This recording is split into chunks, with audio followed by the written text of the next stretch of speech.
তানজিদ লিটনের জোরে সর্বোচ্চ রানের রেকর্ড গড়েছেন ঢাকা ক্যাপিটালস। চ্যাম্পিয়ন্স ট্রফির জন্য আজই দল ঘোষণা করেছেন বিসিবি। 15 জনের সেই দলে জায়গা হয়নি লিটন দাসের, আর এই দিনেই লিটন দাস খেললেন দুর্দান্ত এক ইনিংস। সিলেট আন্তর্জাতিক ক্রিকেট স্টেডিয়ামে দুর্বার রাজশাহীর বিপক্ষে আগে ব্যাট করতে নেমে রীতিমতো তাণ্ডব চালালেন ডানহাতি এই ব্যাটার।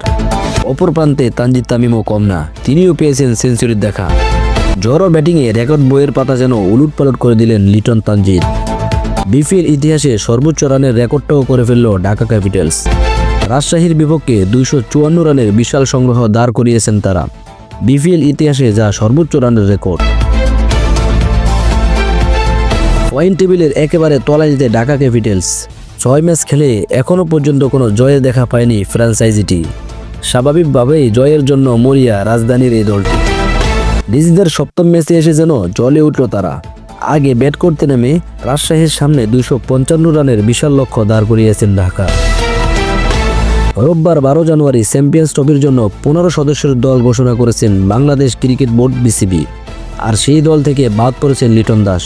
সেই লিটনই আজ যেন জ্বলে উঠলেন রাজশাহীর বিপক্ষে, হাঁকালেন দুর্দান্ত এক সেঞ্চুরি।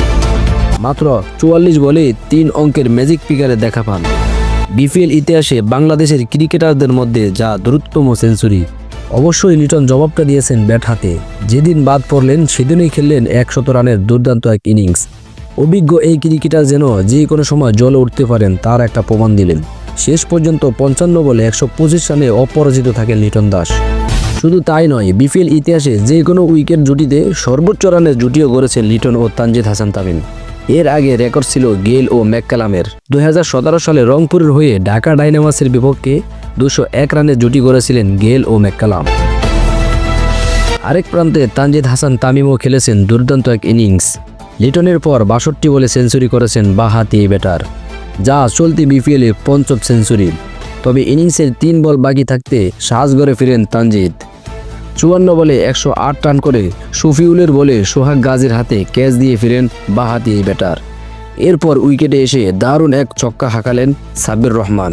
2 বলে 7 রান নিয়ে অপরাজিত থাকেন তিনি। শেষ পর্যন্ত নির্ধারিত 20 ওভারে 1 উইকেট হারিয়ে 254 রানের বিশাল সংগ্রহ পায় ঢাকা ক্যাপিটালস।